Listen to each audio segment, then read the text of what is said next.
حبايب قلبي ميدل 2 عاملين ايه يا جميل؟ منورين الكوكب كله يا حبيب قلبي. النهارده احنا ان شاء الله الفيديو ده معمول للناس اللي مش عارفه هتراجع ايه قبل الامتحان والدنيا بايظه معاكم. النهارده انا مجمع لك المنهج كله في الحصه دي، مجمع لك الافكار كلها، وخلي بالك 90% من الطلبه بيغلطوا في الايه؟ في الاسئله اللي انا هديها لك دي واللي هي جايه في الامتحان قولا واحدا. تعال بص كده وركز معايا. انا هديك اكزامبل بس كده قبل ما نبدا ان شاء الله ونعمل المراجعه بتاعتنا. تعال بص كده يا جميل، سؤال كل الطلبه بتغلط فيه. عايز اقول لك 90% من الطلبه بيغلطوا في السؤال ده. بص بيقول لي هنا ايه؟ if A, B, C, D are proportional quantities then مين في دولت صح؟ A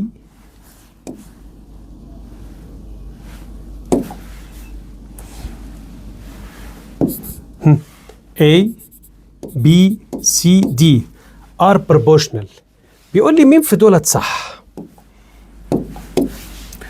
انا هقول لك انت هتختار ايه؟ انت هتختار دي. الكلام ده غلط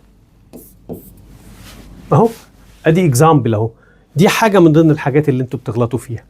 90% من الطلبه بيغلطوا في السؤال ده وبيقولوا الاجابه دي. طبعا الكلام ده مش مظبوط. امال ايه يا مستر الصح؟ انا هقول لك الصح حبيب قلبي. انا عندي هنا A over B اهو، A over B equal C over D، C over D. طيب جميل. وانا اصلا عندي الانتسيدنت اوفر بعض، يعني يا مستر انا هعمل ديفايدد للانتسيدنت، يعني A over C اهي equal الكونسيكونت برضو ديفايدد بعض، يعني B over D. فين الاجابه دي؟ اهي الاجابه دي بس مقلوبه صح اهي. يبقى دي اول سؤال. ده سؤال جاي في الامتحان، ما كانش في الشهر ده هيجي لك ان شاء الله في اخر السنه. انا بقول لك ده حاجه بسيطه من ضمن الحاجات. معايا كده؟ تعالى بقى كمل معايا يا جميل واسمع الايه، شويه الكوكتيل اللي انا عامله لك، الخلاصه بتاعت المنهج كلها ان شاء الله، واللي ان شاء الله جايه ايه في الامتحان. تعالى يا قمر.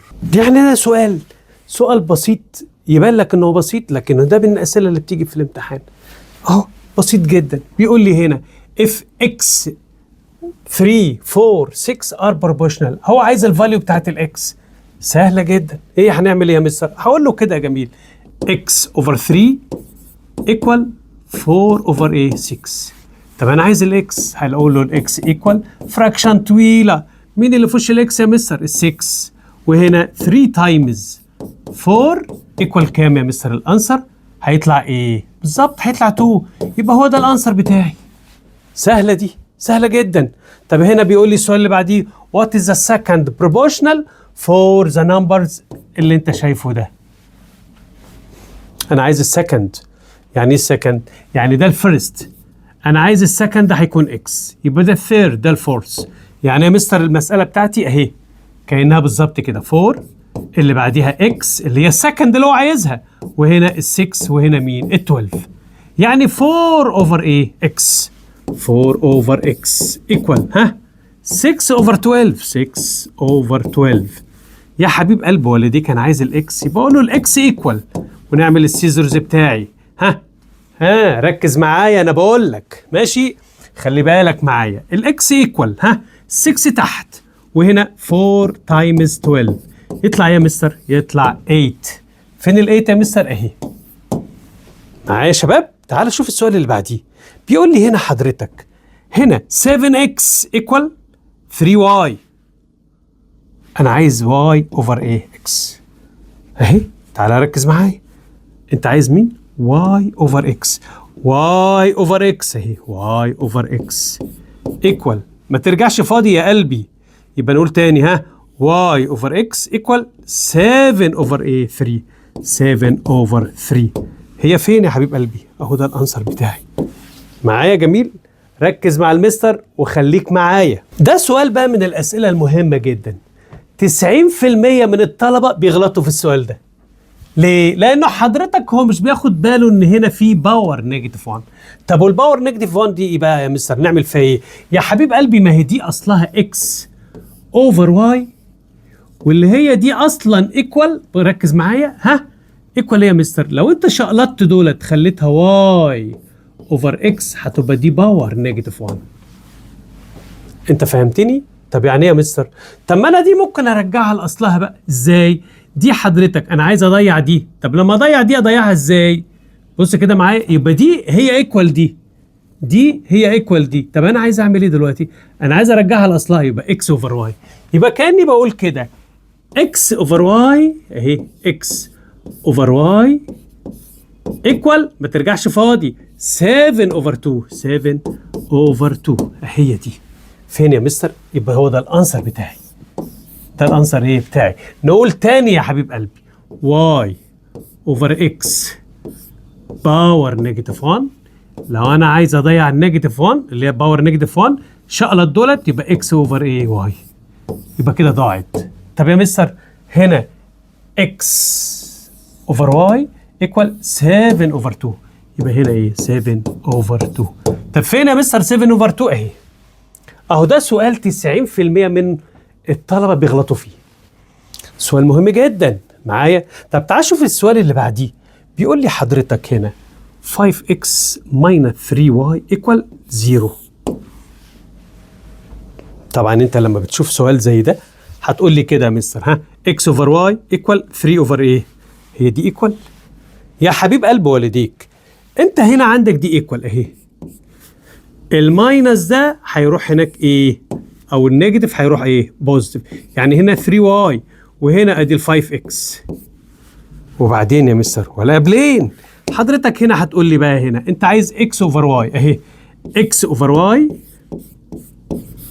ايكوال، ما ترجعش فاضي، 3 over 5، 3 over ايه؟ 5. والانسر بتاعك اهو، هو ده الانسر بتاعك. تعال شوف السؤال اللي بعديه، تعال شوف السؤال اللي بعديه، بيقول لي هنا حضرتك ها if 5 5a و2 و3b و7 are 4 proportional quantities، انا عايز a over b. سهله جدا. ازاي يا مستر؟ تعال معايا وانا هقول لك، ركز معايا يا جميل، ده سؤالك، يبقى انا هقول ايه؟ الاولاني اوفر الثاني اهو، هتقول لي كده 5a over 2 equal ها 3b over 7. يعني ايه يا مستر؟ تعالى نعمل سيزرز. حلو قوي اهو، هنعمل ها، يبقى هنا حضرتك 5a times 7 equal 35a equal 2 times 3b equal كام؟ 6b. هو انت عايز ايه؟ انا عايز a over b، اقول له a over b equal ها، وعايز a over b، a over b equal 6 over a over 35. ودي فين يا مستر؟ 6 over 35. جميل، ركز وخليك معايا، من الأسئلة المهمة جدا، وركز معايا، خليك معايا لو سمحت. تعال بص هنا، بيقول لي a over 5 equal b over 3. دي من الأسئلة بقى الشائعة جدا اللي بتغلطوا فيها. ليه يا مستر؟ يا حبيب قلبي أنا هديها لك بطريقة بسيطة جدا. إزاي؟ أهو حضرتك هنا هتقول لي a over ها a over 5. يعني إيه يا مستر؟ يعني معناها إن ال a equal 5، ما دي equal k على طول، دي equal constant k، يبقى 5 equal a equal 5k. طب والb equal 3k، الb equal 3k. دول اللي هنشتغل بيهم. ازاي؟ تعال بص هنا يا حبيب قلبي، انت عايز تجيب الانسر ده، ها a الاي بكام؟ 5k بلس ها بلس مين؟ البي، هي البي بكام؟ ب 3k. تعال انزل تحت، الاي بكام؟ ب 5k ماينس ها والبي بكام؟ ب 3k. الكلام ده ايكوال هنا 5k و 3k ايكوال 8k، وهنا 5k ماينس 3k ايكوال ها 2k. الكي مع الكي باي باي، و8 اوفر 2 ايكوال 4، يبقى الانسر بتاعي كام؟ 4 يا حبيب قلبي. تعال شوف السؤال اللي بعديه، بيقول لي هنا A over 3 زيها بالظبط. ما خلاص، ما انا عايز اثبت المعلومه، لازم اديك واحد زيه. معايا ولا لا؟ هنا بيقول لي 3 over A over 3 equal B over 4. يعني ايه يا مستر؟ يعني حضرتك الكلام ده equal K، يبقى هنا ال A equal 3K. طب وال B equal 4K. تعال بص بقى، عايزين نطبق الكلام ده كده. هنا equal اهو fraction، دي 3A 3A ادي 3، الاي بكام؟ ب 3K ماينس البي بكام؟ ب 4K. انزل تحت، البي بكام؟ ب 4K اهي، ماينس الاي بكام؟ ب 3K. الكلام ده ايكوال 3 تايم 3 ايكوال 9 9K ماينس 4K، وتحت هنا هيديني ايه؟ هيديني K 1K يعني K. طب الكلام ده ايكوال حبيب قلبي، هي 5 9 ماينس 4 ايكوال 5K، وتحت K الكي هتروح مع الكي يطلع الانسر كام؟ 5 يا مستر. يعني 5 اهي، هو ده الانسر بتاعي. تعال شوف السؤال اللي بعديه، ركز ركز. تعال نشوف بقى هنا السؤال بيقول لي هنا ايه؟ A equal 3 و B equal 2. خلاص احنا فهمنا الكلام ده، يبقى equal K. يبقى هنا ال A equal 3K وال B equal 2K. جميل يا مستر. هاخد الكلام ده كله كده ونروح هنا. تعالى هنا 6 وهنا ال A ب 3K ماينس ادي ال 9 اهي، وال B بكام؟ ب 2K ماينس 1. كل ده باور 2026 السنة بتاعتنا. ماشي كده؟ هنا هيديني ايه؟ 6 تايم 3 يبقى 18K ماينس 9 تايمز 2 ايكوال 18K. الكلام ده ماينس 1. طبعا اللي الانسر ده هنا باور 2026. هنا 18 ماينس 18 يروح يدينا 0، يبقى الانسر هيطلع ايه؟ نيجاتيف 1 باور 2026. جميل جدا. فين بقى الانسر ده حضرتك؟ هنا هيديني كام يا مستر؟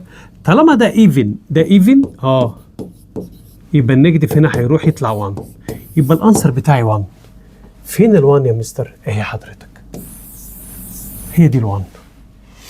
معايا؟ مركز؟ طبعا انت عايز اقول لك من الاخطاء الشائعه هتختار واحده من دولت قولا واحدا. ماشي كده؟ طب تعالى شوف، بص بقى السؤال ده، شوف بقى السؤال الجميل ده. انا بص اهو جايب لك عادي جدا الجيفن بتاعك اهو، وجايب لك هنا ايكويشن بقى، وهنا بيقول لي انا عايز الفاليو بتاعت البي. معايا ولا لا؟ ده انا عايز اقول لك صعب جدا تلاقي في حد يحل السؤال ده. ركز معايا واسمعه كده وركز ركز. انا هقوله لك بطريقه جميله جدا. معايا ولا لا؟ ده انا هقوله لك بص في كبسوله صغيره. هنا بيقول لي ال A over 3 equal B over 5. احنا طبعا متعودين ده الكلام ده equal ايه؟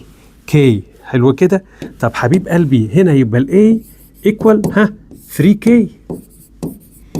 طب وال B equal 5K. دول اللي هنشتغل بيهم. تعال نشتغل بيهم. هنا بيقول لي 5A ال A بكام؟ ب 3K ماينس ادي 2 هي البي بكام؟ 5K. الكلام ده ايكوال 20. هنا هيديني كام؟ 5 تايم 3 ايكوال 15K ماينس، وهنا هيديني ايه؟ 10K ايكوال 20. هي 15K ماينس 10K يدينا ايه؟ هيديني 5K ايكوال 20.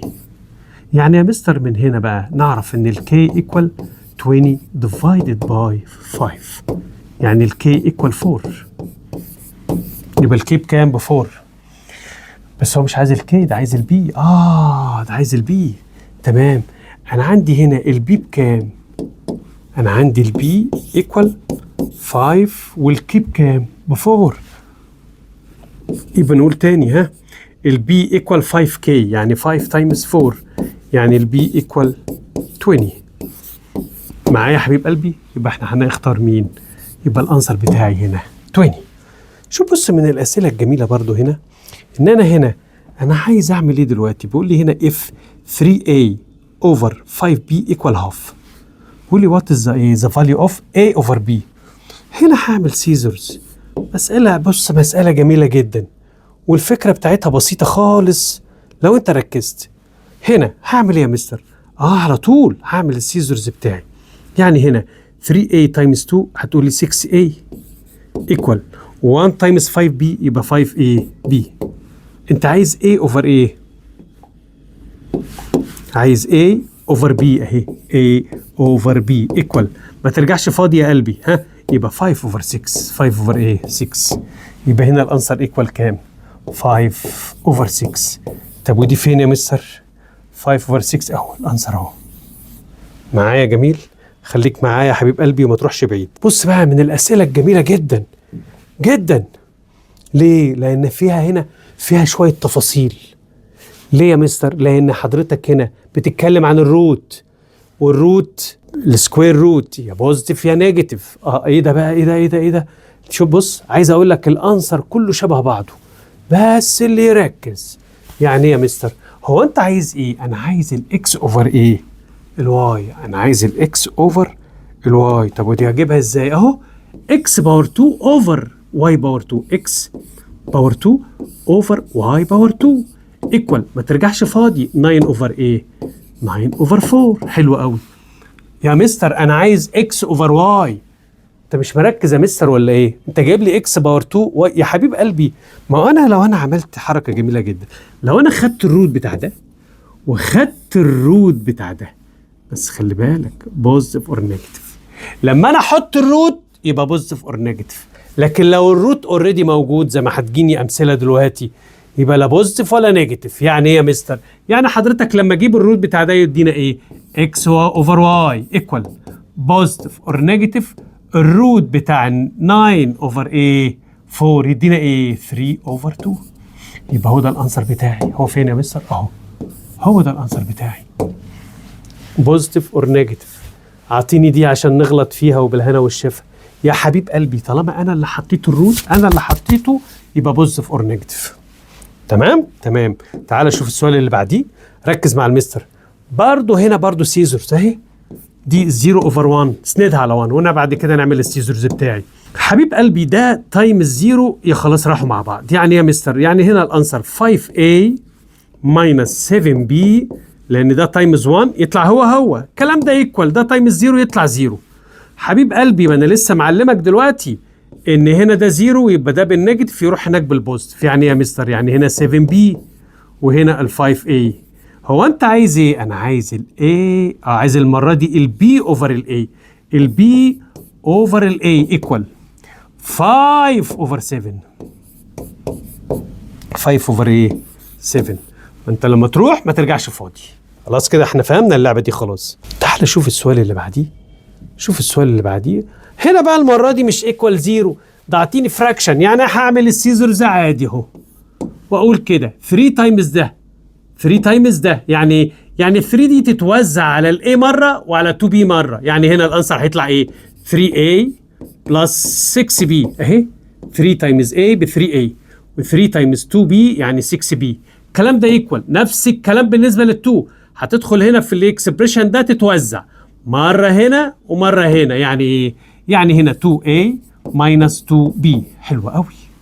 طب وانا هعمل ايه دلوقتي يا مستر في الاكسبريشن او الايكويشن اللي قدامي؟ هجيب الاي مع بعض اهو. بص كده معايا اهو. هقول 3a تدور على اختها هنا بالبوزيتيف تروح بالايه؟ بالنيجاتيف 2a. الكلام ده ايكوال دي كده نيجاتيف 2b، واختها دي هتروح لها بس دي بالبوزيتيف تروح بالنيجاتيف يبقى 6b. هنا 3a ماينس 2a يدينا ايه؟ a واحده ايكوال، وهنا نيجاتيف 2b بلس نيجاتيف 6b يدينا نيجاتيف 8b.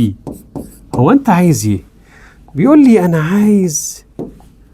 عايز b over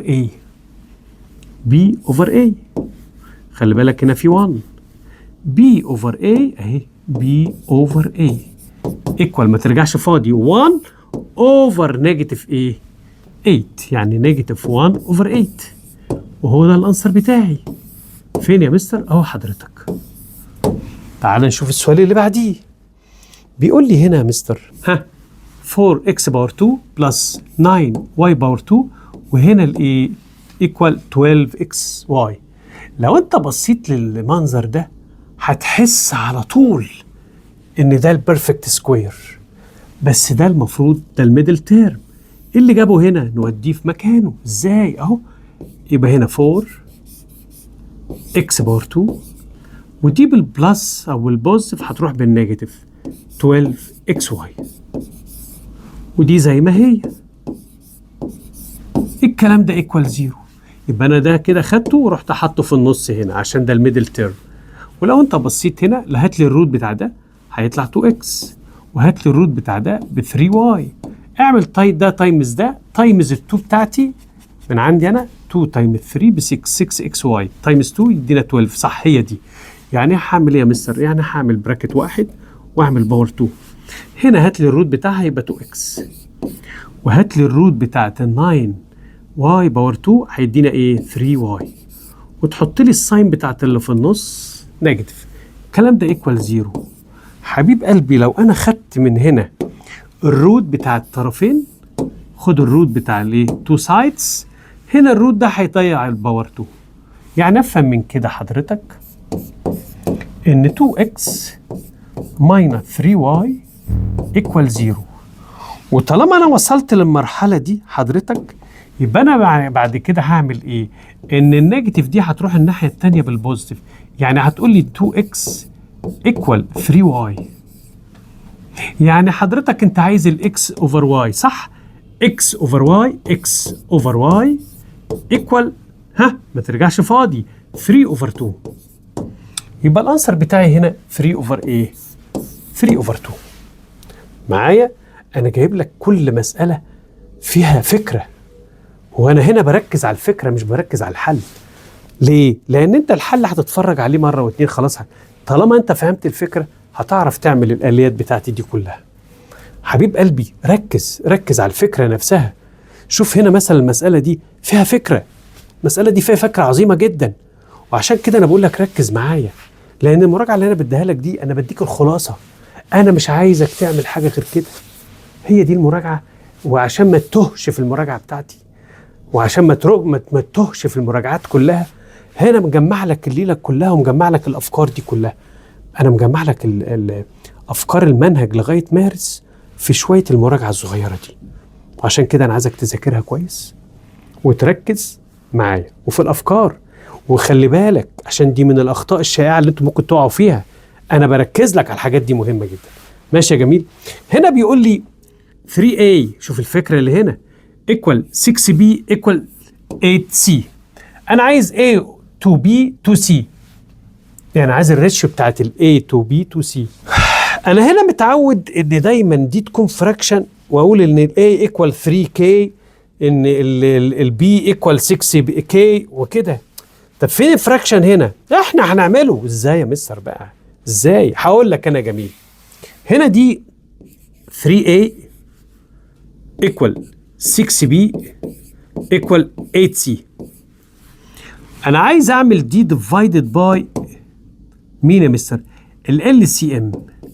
يعني ايه ال LCM يا مستر؟ يعني النمبر اللي كل النمبرز دي تقبل عليه معايا، او النمبر اللي يقبل على كل النمبر دي. يعني ايه يا مستر؟ يعني انا لو قلت مثلا يعني 3 تايمز 6 بكام؟ ب 18. هي ال 18 دي تقبل على ال 8؟ لا طبعا. طب تعال نجرب ال 3 تايمز 8 هتقولي 24. 24 دي تقبل على 6؟ تقبل على 6. يبقى انا هعمل هنا divided by 24. هعمل divided by ايه؟ 24. يعني انا همسك دي كده divided by 24 ودي divided by 24 over يعني divided 24.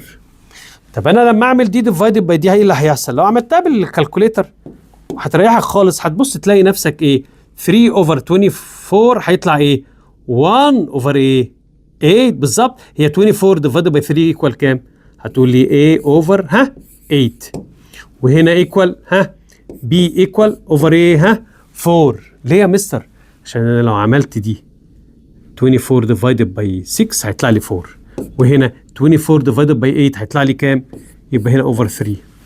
الكلام ده ايكوال كي طبعا. خلاص احنا فهمنا بقى. طب فهمت ايه يا مستر؟ هقول لك انا اللي انا فهمته دلوقتي كده حضرتك، ان هنا طالما انت وصلت للحاله دي كده خلاص، انت عايز ايه؟ A to B to C. خلاص هقول له كده A to B to C ايكوال كام يا مستر؟ هنا 8 اهي، وهنا 4، وهنا 3، وهي دي اللي الريشيو بتاعتي والانسر بتاعي اهو حضرتك. معايا جميل؟ كده خلص المساله. تمام؟ تعالى ركز معايا وما تروحش بعيد. هنا بقى هتعمل ايه يا مستر؟ بمنتهى البساطه هنا انت هتعمل ايه يا جميل؟ هقول لك هتعمل ايه. تيجي نعمل سيزرز. عادي جدا. يعني اصل هنا انا مش عايز فايند، لا ده هنا عايز اكس اوفر واي. هتقول لي بقى هنا حضرتك اكس تايمز 10 ايكوال 10 ايه؟ اكس ايكوال وهنا 6 ايه؟ واي. انت عايز اكس اوفر واي. اكس اوفر واي اهي، اكس اوفر واي ايكوال اكس اوفر واي ايكوال 6 اوفر 10. ويا سلام بقى لو تعمل لي سمبلست فورم، تبقى واضحه على السول. هنا وهنا 2 و 3، ال2 مع ال2 باي باي، هيطلع الانسر 3 اوفر ايه؟ 5. يا حبيب قلبي انت لو عملت دي على الكالكوليتر هيطلع لك الانسر على طول 3 اوفر ايه؟ 5. تعال شوف السؤال اللي بعديه. هنا بيقول لي A و B و 2 و 3 are proportional. What is the value of B over A؟ من الأسئلة المهمة جدا اللي دايما الطلبة بتغلط فيها، اللي هي ايه؟ هنا تعال بص كده. دي طبعا خلاص دي بقت ستامب عندي.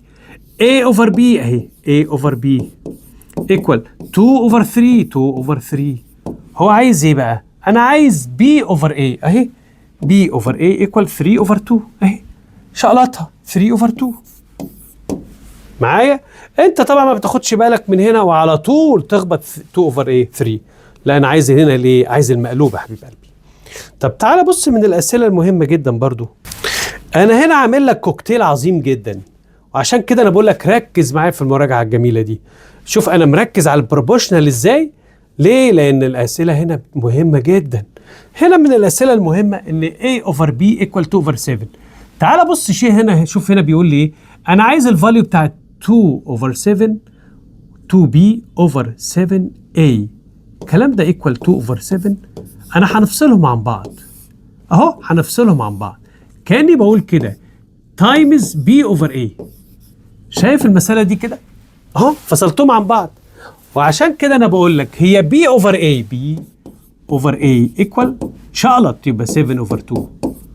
معايا؟ طب تعالى هنا بقى كده، دي 2 over 7 تايمز هي B over A بكام؟ ب 7 over A 2. الكلام ده يدينا 1 في الاخر. 7 مع ال 7 وال 2 مع ال 2 يطلع لي 1 في الاخر، وهو ده الانسر بتاعي. يعني شوف الفكره، اول ما تشوفها من اول وهله كده تحس انها صعبه جدا، وهي في الاخر هي فكره. انا عايزك تركز على الافكار معايا، لان هي البروبوشنال واحده بس، هي الافكار بس. تعال نشوف برضو هنا احنا نكون البروبوشنال بتاعتي. تعال نكون البروبوشن بتاعي. A over X اهي، A over X equal B over 2X B over 2X. وبعدين يا مستر ولا قبلين، هو انت عايز ايه؟ انا عايز A over B. هعمل السيزرز بتاعي اهو يا حبيب قلبي. هقول له كده A times 2X يبقى 2XA 2XA A equal XB.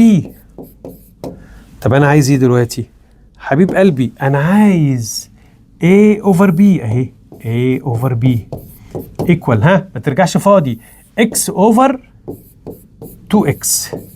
ومش الاكس دي تروح مع الاكس دي؟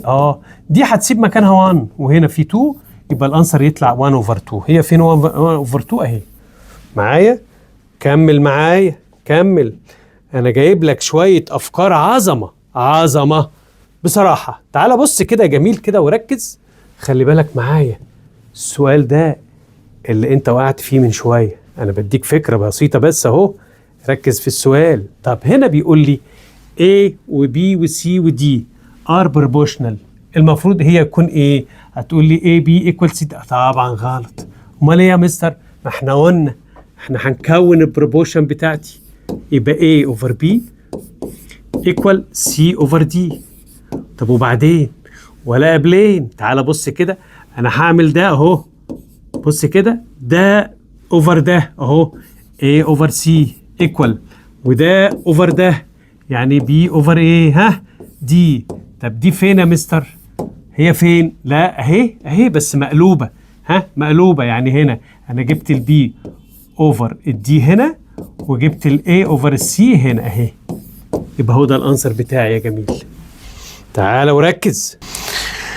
هنا بقى هنيجي بقى للاوردرد بير والايه والحاجات المهمه جدا بالنسبه للايه الكارتيزيان برودكت معايا.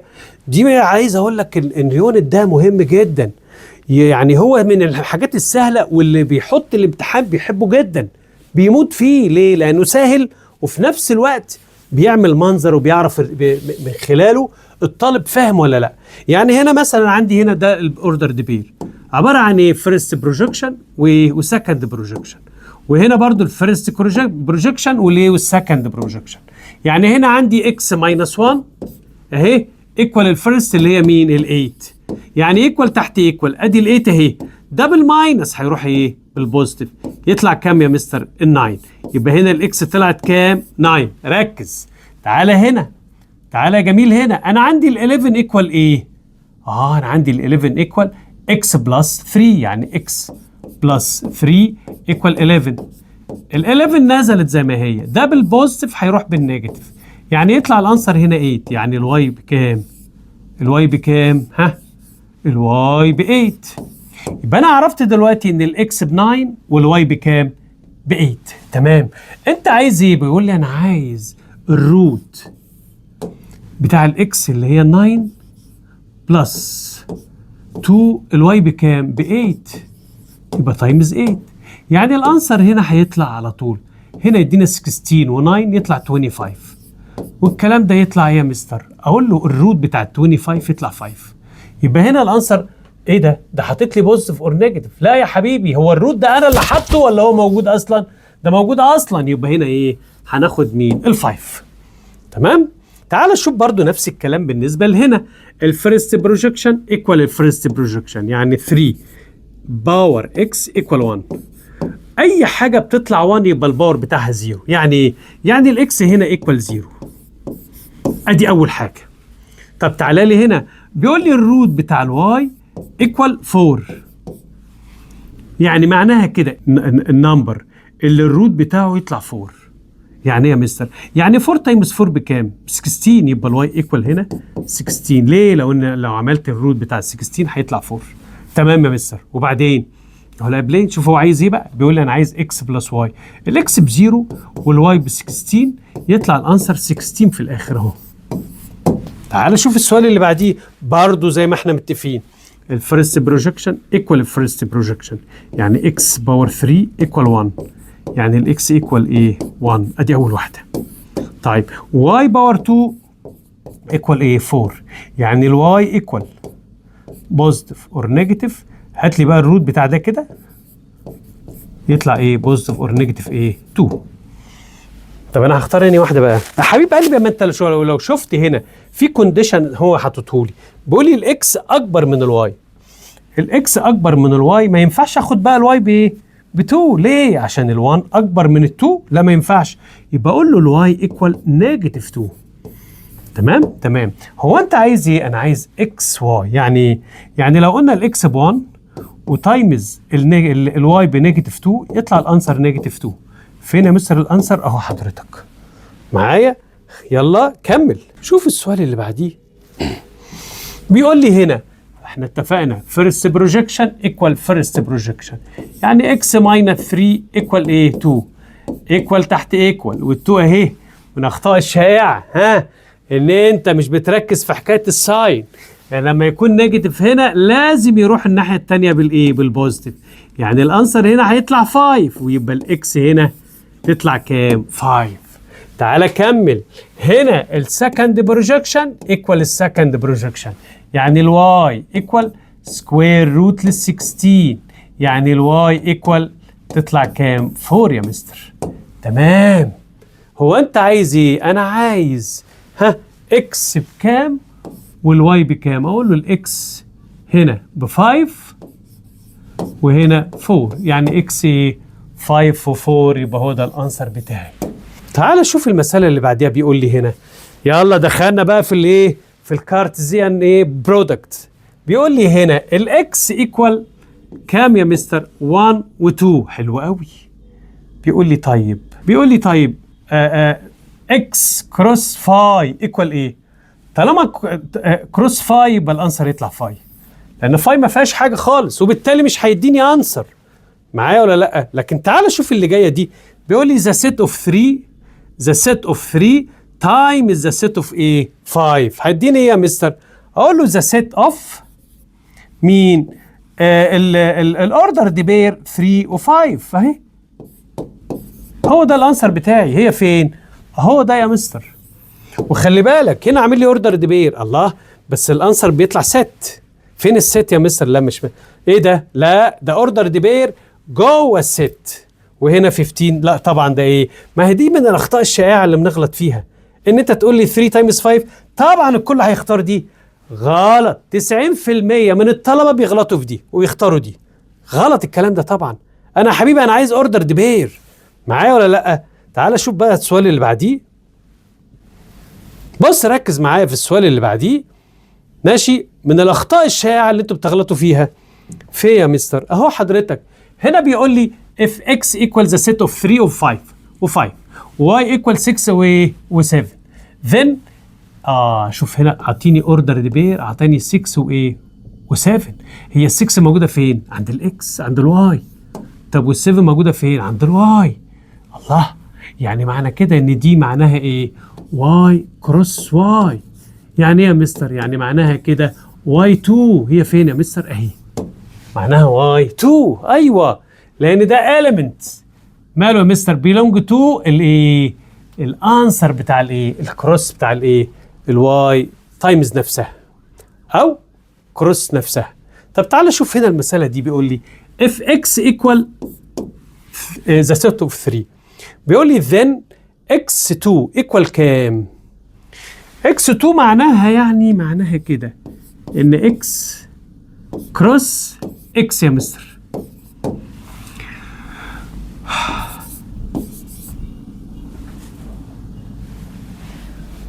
معناها ايه؟ اكس كروس نفسها. طب ودي معناها ايه يا مستر؟ يعني معناها حضرتك الكلام ده ايكوال. محدش يقول لي 3 تايمز 3 من الاسئله الشائعه اللي انت دايما بتغلط فيها. تقول لي الانسر يطلع ايه؟ تقول لي كده 3 باور 2 يطلع لي 9. غلط. ليه؟ لان حضرتك دي معناها كده ان اكس معناها كده اكس كروس اكس. طب الاكس دي عباره عن ايه؟ هتقول لي اهي تايمز اكس. معايا؟ تايمز نفسها. يعني ايه يا مستر؟ يعني معناها كده حضرتك ذا سيت اوف الاوردر دي بير 3 و3 اهي. اهو ده هو ده الانسر بتاعي. يعني يا مستر دايما الكروس بيديني اوردر دي بير جوه ست، جوه البراكت بتاع الست. زي برضو اهي شوف المساله دي اهي دي متكرره تاني. تعال نشوف كده بيقول لي ايه. لا مش متكرره طبعا. هنا كان عايز ايه؟ x2، لكن هنا عايز النمبر بتاعها. النمبر دي عباره عن ايه؟ نمبر اوف x تايمز نمبر اوف x. طب النمبر اوف x دي بكام؟ هتقول لي بكام؟ ب1. وهنا بكام؟ ب1. يطلع الانسر ايه؟ برضو يطلع 1 اهو. يطلع ايه؟ 1. طبعا انت لما تشوف دي كده هتغلط تاخد دي او هقول لك ايه؟ تاخد ال9. يا حبيب قلبي بيقول لي النمبر يعني هيطلع كام element. يعني انت لو جبت الانسر بتاع دي x تايمز x هتقول لي كده 3 تايمز 3 هيطلع الانسر ايه؟ هتقول لي ايه؟ 3 و3. انا بسألك بقى دي فيها كام element؟ هتقول لي 1 اهو. تعال شوف دي كمان. بص بقى دي هتأكد لك بقى كمان اكتر. بص كده يا جميل اهو. بس هو ده الرول ده مهم جدا. ليه؟ لان انا لما اقول لك كده الاكس بكام؟ ب3 يبقى النمبر اوف اكس ب3 والنمبر بتاع الاكس تايمز الواي ايكوال 12. كاني بقول لك كده نمبر اوف اكس تايمز نمبر اوف واي ايكوال number of x cross y. حلو قوي. ركز معايا في الرول ده. هنا بكام يا مستر؟ ب 3 تايمز مش عارف ايكوال ده بكام؟ ب 12 اهو كاتب لي ب 12. يعني 3 تايمز كام يدينا 12؟ هتقول لي 4 يا مستر. يبقى الواي ب 4 اهي. الرول ده مهم جدا لازم تحفظه. دايما كل الطلبه بتغلط فيه. من الاسئله الشائعه اللي دايما بتغلطوا فيها 90% من الطلبه بيغلطوا فيه.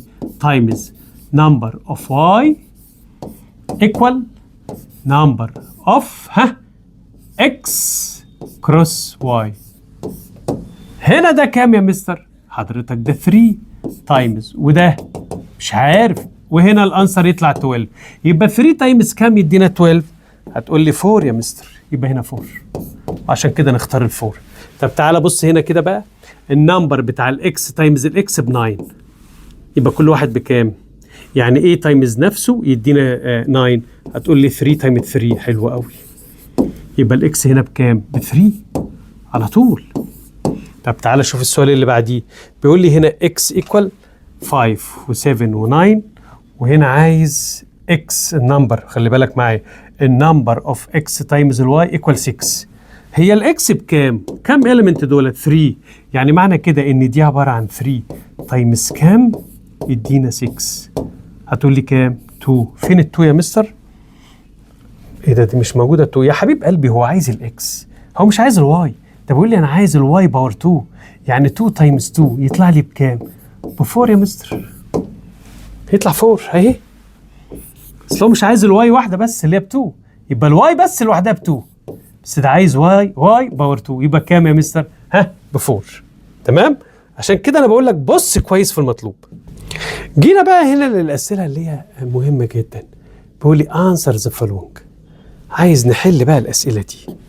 بص يا حبيب قلبي، هنا بيقول لي ده 2 ده ايكوال 1 تو 4. يعني يعني هتقول لي 2x ماينس 3 اوفر، هنحولها لفراكشن، x ماينس 5. الكلام ده ايكوال 1 اوفر 4.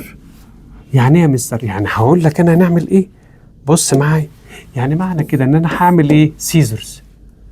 يعني ايه يا مستر؟ يعني 4 تايمز. خلي بالك لما تعمل ده تايمز ده، ال4 تتوزع على كله. يعني 4 تايمز 2 ب 8x ماينس 4 تايمز 3 ايكوال 12.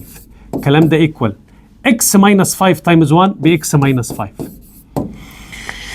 طب وبعدين ولا قبلين؟ حضرتك هنا هنيجي بقى هنا نقوله ايه؟ ركز مع المستر. ادي 8x اهي. 8x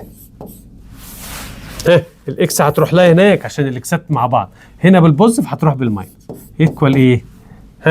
ماينس اكس ايكوال هنا نيجاتيف 5. ودي يا مستر بالنيجاتيف هتروح بالايه؟ بالبوزيتيف 12. يعني الكلام ده 8 ماينس 1 ايكوال 7x ايكوال هنا بقى 12 ماينس 5 ايكوال 7. يعني الكلام ده معناه ايه؟ ان 7 divided by 7 equal ايه؟ 1. يعني معنى كده ان الاكس equal ايه؟ 1. وهو ده اللي هو عايزه. تعالى وابعتها له بقى. تعالى شوف بقى المسألة دي. ما دي احنا لسه واخدينها من شوية، كانت في التشويس بتاعتي صح؟ كانت في التشوز. تعالى بص كده معايا. هنا لما يجي يقول لي بقى، هنا حضرتك ده بيرفكت سكوير، بس هنا الميدل تيرم موجود الناحيه دي، نجيبه الناحيه دي تاني. يعني هنا 4x باور 2، هنا بالبوزيتيف هتروح بالماينس 12xy، وهنا بلس 9y باور 2. الكلام ده ايكوال 0. تمام يا مستر. تعال بص بقى احنا هنعمل ايه دلوقتي. دي كده بيرفكت سكوير يعني باور 2. هات لي الروت بتاعت دي. هتقول لي يا مستر دي 2x، الروت بتاعت ال4 2، وهنا x، والروت بتاعت 3 بتاعت ال9 3، وهنا y، وتحط لي الساين بتاعت اللي في النص. الكلام ده ايكوال 0. طب لو انا خدت الروت بتاع الناحيتين، ايه اللي هيحصل؟ طبعا الروت ده بيضيع باور 2. يعني معنى كده ان 2x ماينس 3y ايكوال 0. يعني يا مستر الكلام ده معناه ان ده بالماينس هيروح الناحيه الثانيه ايه؟ بالبوزيتيف، وهنا 2x. هو انت عايز ايه؟ انا عايز x اوفر y. x اوفر y ما ترجعش فاضي 3 over 2 وهو ده الانسر بتاعي. اما السؤال اللي جاي ده بقى عايز اقول لك ده مهم جدا. ليه؟ ده جاي في الامتحان. السؤال ده سؤال امتحان وهو اصلا جاي في الكتاب، في كتاب الوزارة. ده مهم جدا. ليه؟ لان احنا قبل كده قلنا ان الكلام ده ايكوال كي، صح؟ يعني معنى كده ان الاكس ايكوال، هتقول لي 2 كي اهي. طب والواي هتقول لي دي ايكوال 4 كي. طب والزد هتقول لي 5 كي. طب انت عايز ايه؟ انا عايز هنا نشتغل نعوض بقى في الايكويشن دي. يعني هشيل الاكس واحط مكانها، هشيل الاكس دي واحط مكانها 2 كي، صح؟ 2 كي بلس. طب الواي بكام؟ هتقول لي هتقول لي ايه؟ ب 4 كي ماينس ادي 2 والزد بكام؟ ب 5 كي، صح؟ الكلام ده ايكوال 12. تعال نظبط تاني. ادي 2 كي بلس 4 كي ماينس 2 تايمز 5 ب 10 كي ايكوال 12.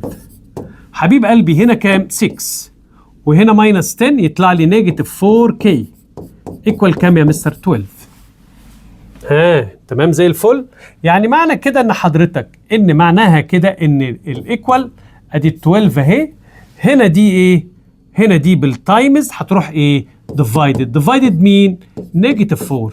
الكلام ده كله ايه؟ ايكوال كي. يعني الكي معناها كده انها ايكوال نيجاتيف 3. خليك فاكر ان الكي بنيجاتيف ايه؟ 3. هو انت عايز ايه؟ بقول لي انا عايز الزد. هي الزد اصلا بكام؟ ب 5 كي. يعني ايه الزد ايكوال؟ الزد اهي ايكوال 5 تايمز هي الكيب كام؟ بنيجاتيف 3. يطلع الانسر ايه؟ نيجاتيف 15. وهو ده الانسر بتاعي. تعال شوف المساله دي بقى. بص اهي مسائل البروبورشنال تاني اهي هي حضرتك. انا بقول لك A over B ايكوال C over D. A over B ايكوال C over D. تمام. وبعدين الكلام ده كله ايكوال ايه؟ K. يعني انا هفهم من كده ايه بقى؟ ان الاي بتاعتي ايكوال، ركز مع المستر، ان الاي ايكوال بي كي. طب والسي ايكوال دي كي. دول بقى اللي احنا هنشتغل بيهم. ازاي؟ تعالى بص كده. هاخد ايه؟ الليفت سايد. هنا عندي هنا A بلس B ايكوال B ايكوال ايه؟ ال A اهي بي كي بلس B وتحت B، صح؟ الكلام ده ايكوال. هنا هنطلع البي، نعمل له فاكتور اوت، هنطلع البي بره، بيلي الكي بلس. لما اطلع الكي تسيب مكانها 1 وتحت البي اهي. البي مع البي باي باي، يطلع الانسر ايه؟ كي بلس 1. ادي اول حاجه. يبقى دي كده نمبر 1. تعال نشوف نمبر 2. انا هشيل السي، احط مكانها مين؟ سي هشيلها واحط مكانها دي كي اهو. احط دي كي بلس الدي وتحت دي. الكلام ده ايكوال. انا هطلع تي بره، هطلعها ايه؟ اتش سي اف اهو، صح؟ اهو يطلع بره. باقي لي مين كده هنا؟ لما نطلع الدي باقي لي كي بلس ودي تسيب مكانها 1 وهنا الدي مع الدي باي باي. يطلع ايه يا مستر؟ هيطلع كي بلس 1 معايا. دي كده نمبر 2. من 1 و 2 يطلع الانسر اللي انت ايه عايزه، لان طلعت هنا ايه يا مستر؟ كي بلس 1 والناحيه الثانيه طلعت ايه؟ كي بلس ايه 1. يعني ايه يا مستر؟ يعني معنى كده حضرتك ان الانسر بتاعي then A plus B equal over B equal C plus D over A D. يعني الكلام ده طلع كام يا مستر؟ K plus 1 في الاخر. تعال بص ركز مع المستر. عايز اقول لك نفس الفكره، هي نفس الفكره معايا، نفس الفكره هي بس هنا بقى المره دي اعطيني ميدل. يعني دي معناها كده A وبي وسي مالها يا مستر؟ دي مالها يا مستر؟ دي كده ايه؟ continue proportional. طب وبعدين يعني معناها ان A over B equal B over C. طب برضو معناها ايه؟ يبقى معناها كده خلي بالك ها، البي equal CK. امال الاي هتقول لي الاي equal CK باور 2. احفظ معايا دول اللي هنشتغل بيهم. تعالى هنا حضرتك، هي A minus B C equal over A plus B. الكلام ده equal ايه يا مستر؟ الاي بكام؟ سي كي باور 2 ماينس سي. تعال انزل تحت، سي كي باور 2 بلس البي بكام؟ سي كي. الكلام ده ايكوال يا مستر. انا هاخد من هنا السي بره، وباقي لي مين هنا؟ لما اخد السي بره باقي لي كي باور 2 ماينس 1، وتحت هاخد سي كي.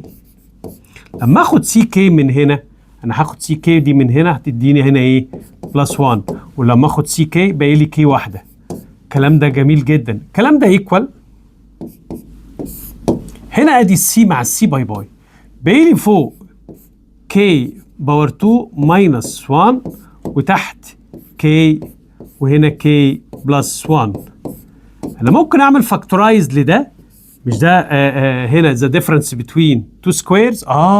يعني هنا يا مستر ادي التو براكت كي ماينس 1 وكي بلس 1، وتحت هنا كي بلس 1، وهنا في كي.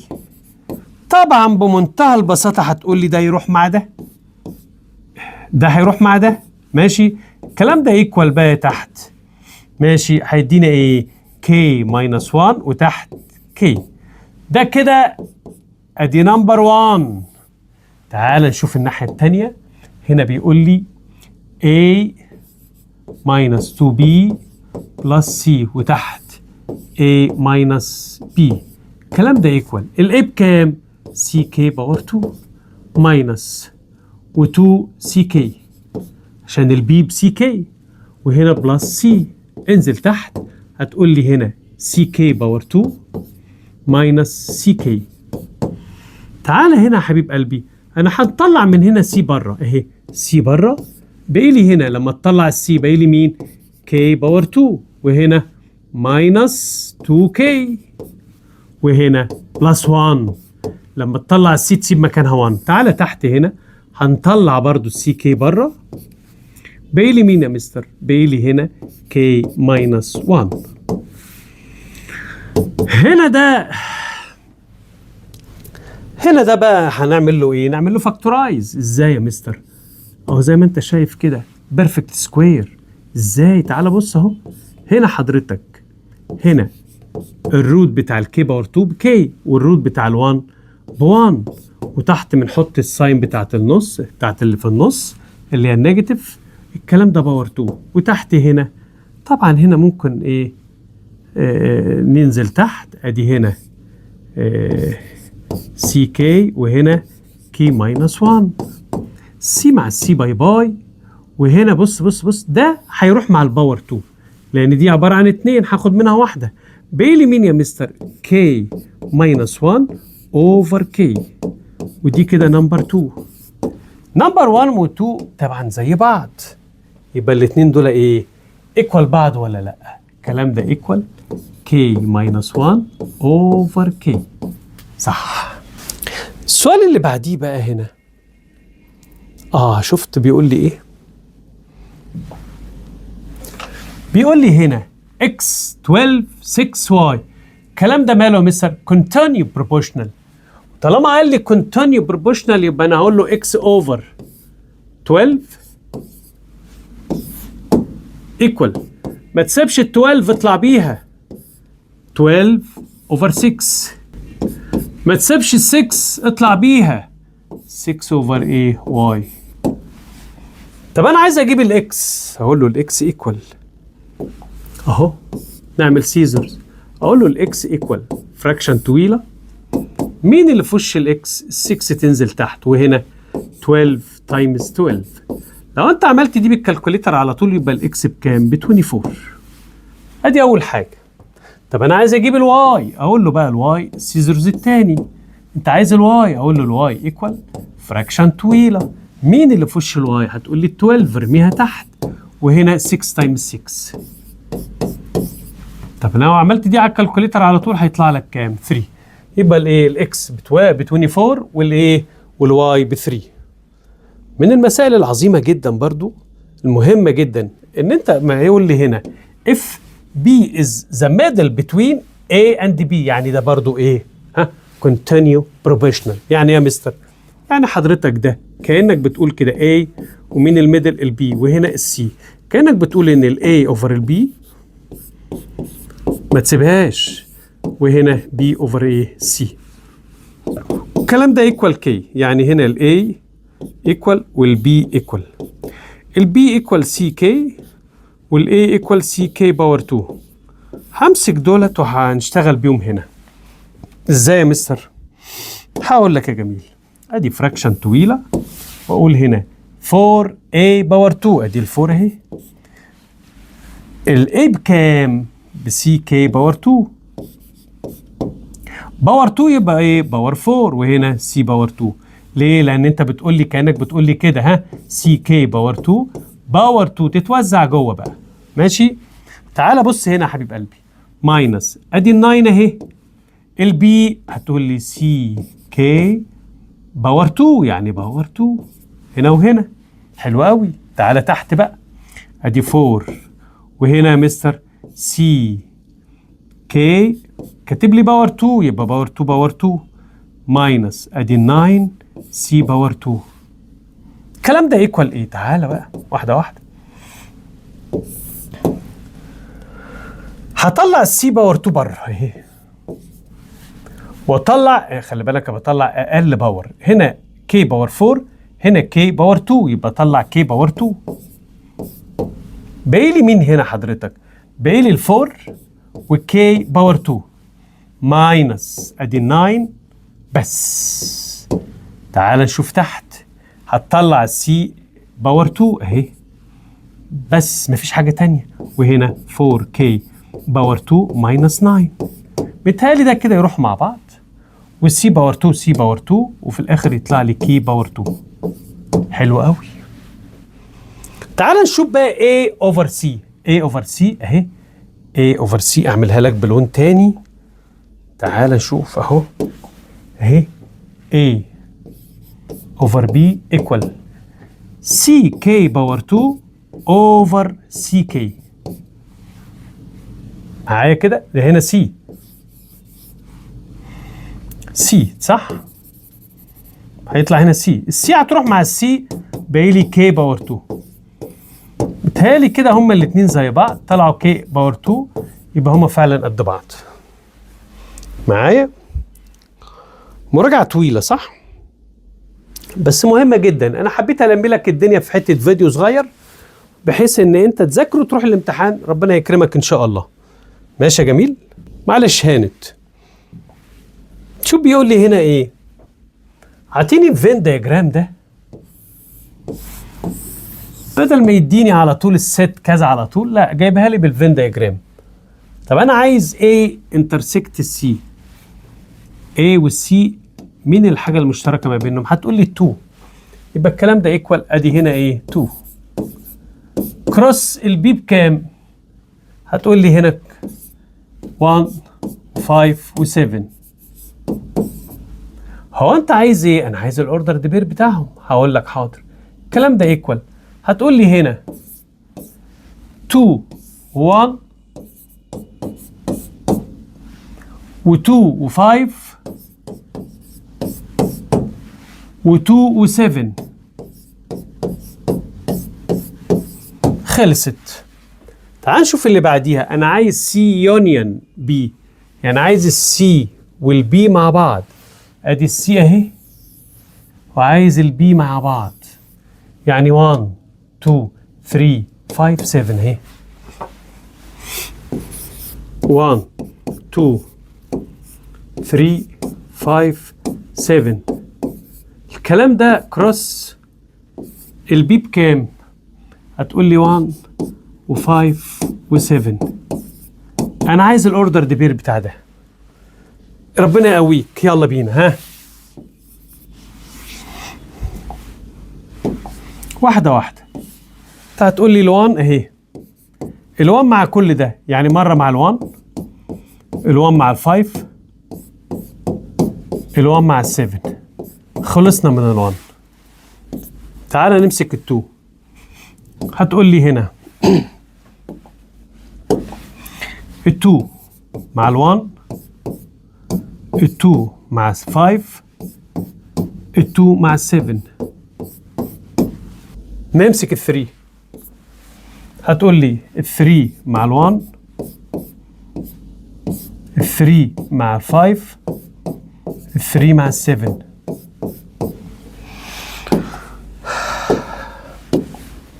هتقول لي اللي عليها الدور ال5.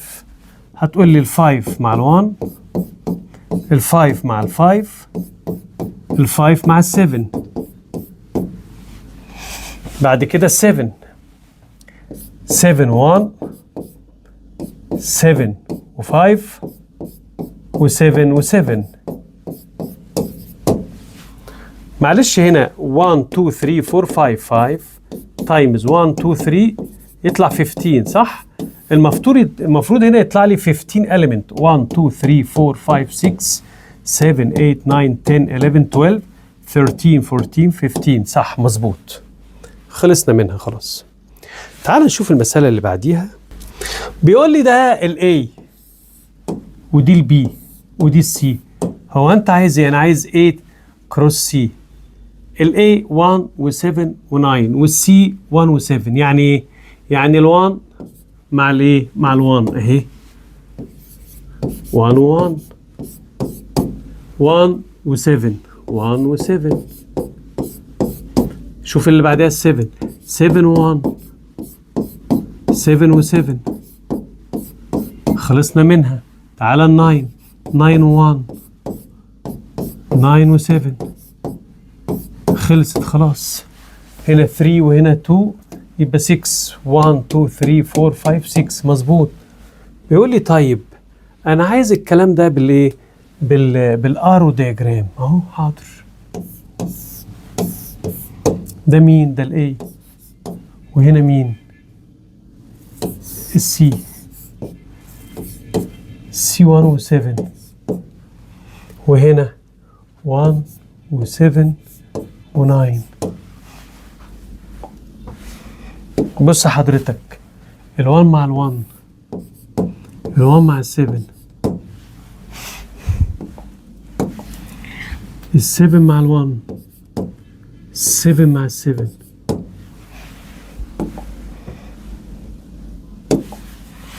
ال9 مع ال1، ال9 مع ال7. خلصت. عايز بقى مين حضرتك هنا؟ انا عايز البي. مين البي؟ اهي البي اللي هي 2 وال4 وال7 كروس A union C. A union C يعني ال1 وال7 وال9. ال1 وال7 وال9. ال1 موجودة تنزل واحدة، ال7 موجودة هنا وهنا تنزل واحدة. ومين اللي ناقصني؟ ال9. طب هنجيبها ازاي دي حضرتك؟ تعالى. ال2 هتشتغل هنا وهنا وهنا، يعني 2 1، 2 و7، 2 و9. تعال نشوف اللي بعديها. الفور، 4 وال1، 4 وال7، الفور وال9. بعد كده ال7، 7 ها 7 و1، 7 و7، 7 و9. بس خلصت.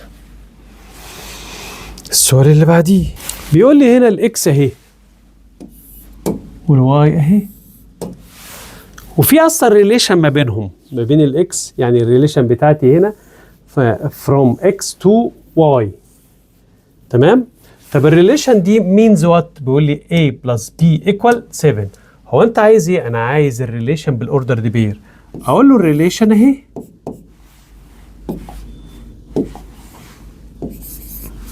اول حاجه ال1 احط عليها كام عشان تبقى 7؟ يبقى اقول لك ال1 وال6. تمام. ال3 وكام؟ 3 و4 يدينا 7. طب ال5 5 و2. طبعا انا لما بقول لك 1 و6 ال1 هنا وال6 موجوده، ال3 هنا وال4 موجوده، ال5 هنا وال2 موجوده. هي دي الريليشن بتاعتي بالاوردر دي بير. راح قايل لي طب معلش ممكن حضرتك تعملها لي بالتيبل؟ بس كده من عينيا. ادي التيبل. هنا الاكس. تمام. ادي الاكس وادي الواي. هنا حضرتك ال1 وال6، ال3 وال4، ال5 وال2. عملتها لك بالتيبل. قال لي طب ممكن تعملها لي بالارو؟ بس حاضر من عينيا. الارو دايجرام. هنا الاكس وهنا ايه؟ الواي. الاكس مين بقى؟ عباره عن مين؟ هتقول لي هنا الاكس عباره عن ال1 وال3 وال5. وهنا مين؟ ال1 2 وال4 وال5 وال6. تعال نشوف الارو بتاعتي. من ال1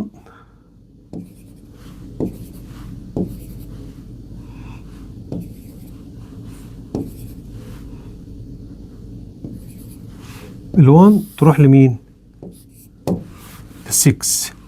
وال3 هتروح لمين؟ لل4. وال5 هتروح لمين؟ لل2. هي دي الايه؟ ده كده شغلي تمام. طيب احنا عايزين بقى نعمل الايه؟ نعمل الكارتيزيان دياجرام. معلش هنطلع فوق شويه. بص بقى معايا هنا. ادي الكارتيزيان بتاعتي.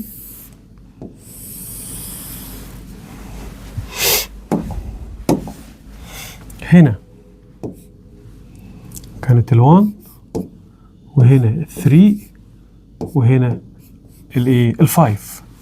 هنا كانت 1، هنا كانت 2، هنا كانت 4، 5 وادي ال6. اول حاجه ال1 وال6 اهي. بعد كده ال3 وال4 اهي. بعد كده بص اهي.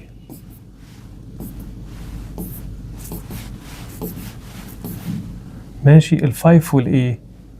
وال2. ال5 وال2 اهي. بس هما ده كده خلاص. عملناها كده خلاص. تمام. نقول عليها تاني ونأكد تاني. بص كده معايا اهي. ال1 اهي، وهنا ال3 وال4 اهي، وهنا اهي. خلاص ماشي تمام. تعال نشوف المسألة اللي بعديها بقى كده. لا ده لسه ده طالب مني هنا الدومين والايه؟ والرينج. اقول له الدومين ايكوال مين الدومين يا مستر؟ ال1 وال3 وال5 اهي. ال1 وال3 والايه؟ وال5. طب وعايز الرينج. الرينج بقى يا جميل ايكوال اللي ظهر لي. يعني هنا ال1 كانت مين؟ ال5 ال6. طب وهنا ال3 كان مين؟ ال4. طب وهنا ال5 كانت مين؟ ال2. يعني ال2 وال4 وال6 اهي. اقول له كده ال2 وال4 والايه؟ وال6. يعني الايمج بتاعت الايه؟ الدومين. الايمج بتاعته معايا ولا لا؟ هي دي كده الرينج بتاعتي. طب تعال نشوف بقى هنا اخر سؤال. بيقول لي هنا f of x equal 3 3x plus b. يعني دي الرول بتاعتي. دي الرول بتاعت الايه؟ بتاعت اللينير equation. بتاعت اللينير ايه؟ equation او اللينير فانكشن. طب تمام. بيقول لي هنا لو انا شلت الاكس وحطيت مكانها 4 الانسر هيطلع لي 15. اقول له تمام. تعال نشوف كده. تعال نشوف. اقول له كده اف هنا 4 ايكوال. هشيل الاكس واحط مكانها 4 يعني 3 تايمز 4. الكلام ده بلس بي، بيقول لي الانسر ده هيطلع 15 في الاخر. تمام، يعني هنا هيطلع كام؟ 12 بلس بي ايكوال 15. هنا ايكوال تحت ايكوال، ادي ال 15 اهي، البلس ده يروح الناحيه الثانيه نيجاتيف 12. يعني ايه يا مستر؟ يعني حضرتك كده معناها ان البي بتاعتي هتطلع كام يا مستر؟ 3. جميل. راح راجع وقال لي طب معلش، لما هي البي كده ممكن تعوض لي هنا وتجيب لي الفاليو بتاعت الايه؟ الايكويشن دي او بتاعت الاكسبريشن دي. اقول له بس كده من عينيا. بص يا جميل، ادي 5 وهنا 3 باور 2 بلس ادي 2 تايمز 3. مين ال 3 دي؟ اللي هي البي ماينس 20. الانسر يطلع كام؟ هنا هيطلع 5 تايمز دي تطلع 9، 5 تايمز 9 بلس هنا 6 ماينس 20. لو انت عملت بالكالكوليتر على طول بلس 6 ماينس 20 ايكوال هيطلع 31. وبكده يبقى احنا خلصنا المراجعه بتاعتنا دي. وصدقني المراجعه دي مهمه جدا، اخطاء ممكن تقع فيها كتير جدا. انت النهارده الحمد لله، ولو انت استفدت تكتب لي تحت في الايه، في الكومنت انا استفدت يا مستر. اعمل لي فيديو تاني يا مستر لو انت عايز. لو انت عايز اكتب لي تحت، مش عايز خلاص انا هفهم من كده ان انت ما كتبتش كومنت، يبقى انت كده ما انتش عايز فيديو تاني. تمام يا شباب؟ يلا اشوفكم على خير ان شاء الله. يلا السلام عليكم.